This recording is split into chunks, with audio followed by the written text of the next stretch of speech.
When I started, was just a young person with a creative streak and a lot of energy, and didn't exactly know what to do with it.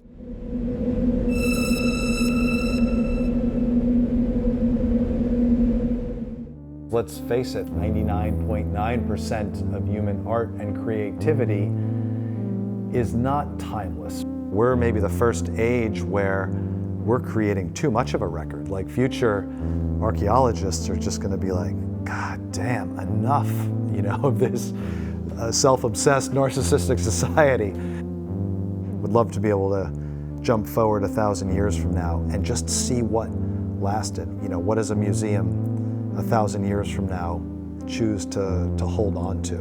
Luckily, hopefully that's where art, fiction, films, paintings that are more abstract, maybe they really offer more interesting clues into the psyche and psychology of the age down the road.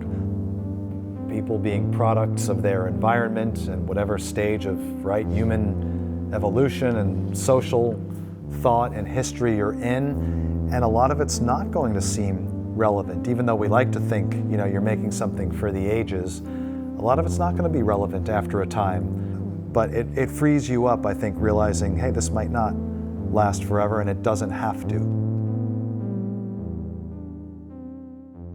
How do I see myself in terms of profession? I suppose as a multimedia director, mixed media with a very strong focus in animation. I do believe the process of making it at some point becomes more important than the finished product. You're gonna work so long and so hard, you're gonna have to devote so much time to whatever craft it is, whatever creative pursuit you've chosen. You have to love the process. When I was much younger, elementary school, that I really connected with and loved art, loved drawing, loved illustrating, was always doing that sort of activity. And in high school, kind of veered away from that. Suddenly, then you're in college, and the next step is supposed to be adulthood, and you have to wonder, well, what's the next goal then? Is it to go on to graduate school? But that's got to be quite focused. Like, you need to start to make some decisions. I did realize, even just, stepping away from school and going to a museum, for example, for me was really nourishing in a way. I realized, I loved going and looking at art, and it almost didn't matter what it was, but I think I found real solace in some way, whether it was an escape or just realizing wow, there are really many interesting ways to look at the world and, to digest it, and process it on your own. It doesn't have to be such a straight and narrow path to, well, you do this and you go to school and then you go into business or banking or medicine or law. I started looking into other things, doing some sculpting classes, some painting classes. And again, I ended up just loving those classes and loving spending time in the studio. And I realized that, I got a lot of reward and felt, when a creative project worked out, it was very fulfilling, and it was something I wanted to explore more. I started taking classes in architecture, for example. But I think what I was missing in some of those other disciplines was the storytelling aspect of them. So, try and make paintings and things that look more or less like big cartoons anyway. The storytelling always kind of came back. So it was just then, I think, a natural evolution, really, trying to find something that was visual arts related. I was also interested, in cameras and lighting and just all of that stuff, and how do you kind of fold all of those really various interests into a storytelling perspective or process. And so I took some classes, continuing ed classes, after I graduated in animation.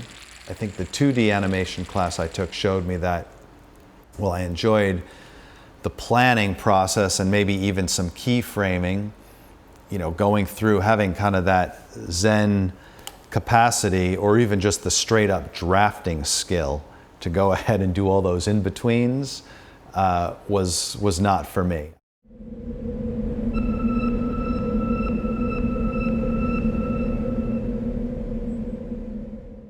It is hard to pinpoint the exact motivation other than feeling like I need to get out there and make something right now that's just kind of a creative project. It's very easy when you're working, in a certain medium or business to get overwhelmed and let all of those paying projects, client-driven projects take over your time, and you just kind of it's easy to never devote the time you want to personal projects. I think I probably wrote it in 3 days or 3 evenings. Didn't think it would be that hard to make. My memory of it is that then went to Hornet actually and said, hey, listen, some small project came in and making a deal with them. I'll do it, I'll direct it, I'll even animate some of this. And if I kick in, my fee, you guys kick in your production fee. If we take this small thing that's not really going to do much for the studio but has some resources, we could probably do this at cost and use those funds to kind of start working on this, at least get a scene going. And that's kind of how it happened. So even that very first scene found a way to kind of wheel and deal a little bit and piggyback some actual paid production, piggyback onto that to get some funds for this.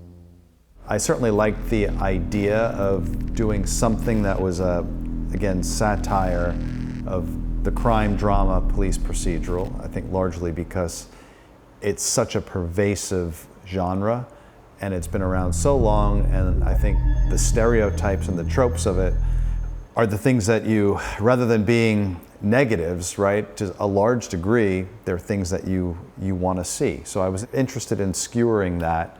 And I also just love the atmosphere of a lot of these old films from, especially New York films from the 70s, things like Taking of Pelham, French Connection, that sort of thing. Just so much grit and atmosphere. So I wanted to pursue that and just look at it in a different context, kind of mix in this, the food-based animation, which is almost a cliche in its own right, and then combine it with this kind of crime story thing. It just felt like a fun way to get in there and a unique way to look at something that's been done a million times over. I was just interested in what that would create. Among the other things I was looking at doing, this also, believe it or not, seemed feasible. Like, oh, these characters are not that difficult. Make an egg and just use tape for the mouths. It'll be like a 2D approach. In my head, there were a lot of production efficiencies that would make this, I don't want to say low-hanging fruit. I knew it would be hard, but something that, I could probably do for the moment and then be on to the next thing, having no idea. And I should have known better. I think there's got to be an aspect of willful ignorance when you jump into something like this, or just an abundance of optimism that maybe clouds your judgment. But once I was in it, there was no turning back. Realizing how much work it was going to be, went and even shopped that around a little bit just to see if, with an agent, to see could we get some funding for series or, or anything else, some kind of production funding. And, nothing was really happening. There was some interest, but these things can take months and months as well, if not years. And at some point it felt like, all right, well, we've got this meeting. Let's wait to see what they say. We're waiting for feedback on this. Oh, they're going to get back to us.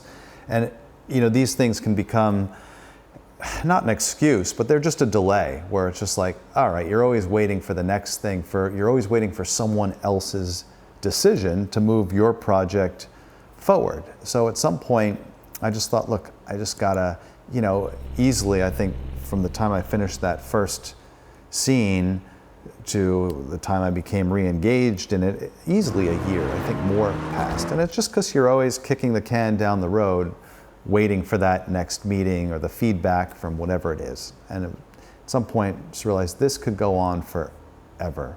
So let me just start making this thing. Doesn't matter what it takes. I'm gonna jump in there, never thinking it would take, you know, a decade to put it all together.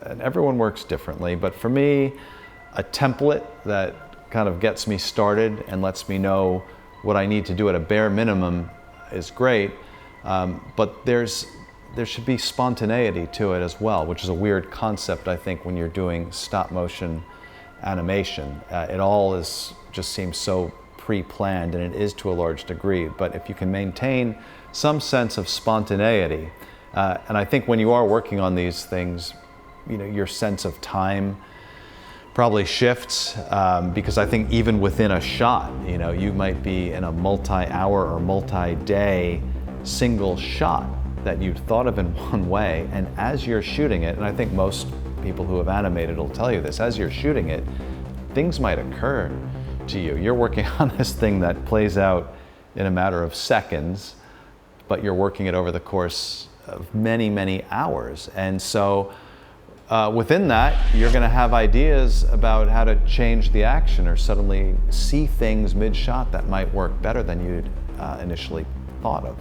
So it's an interesting thing when you start thinking about the idea and the role of spontaneity in a process as plotting and planned out as stop motion animation. But I found that happened all the time. It was a fairly natural, I think, evolution. It felt like a pretty organic process for me. I won't say it was accidental in any way. It was just kind of naturally following the paths that interested me, and suddenly it got here.